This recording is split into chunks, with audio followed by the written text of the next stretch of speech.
Today is January 19th, 2019. I'm on my way to work. We're supposed to get a lot of snow today, about 11 inches.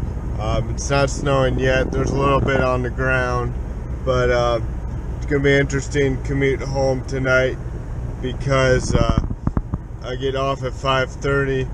I got around a 30-mile drive home, and I know the plows won't get out much because it's Saturday.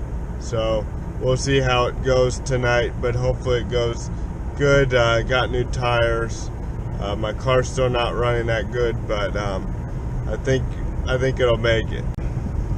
It seems to be raining out here right now. My car is absolutely covered in snow.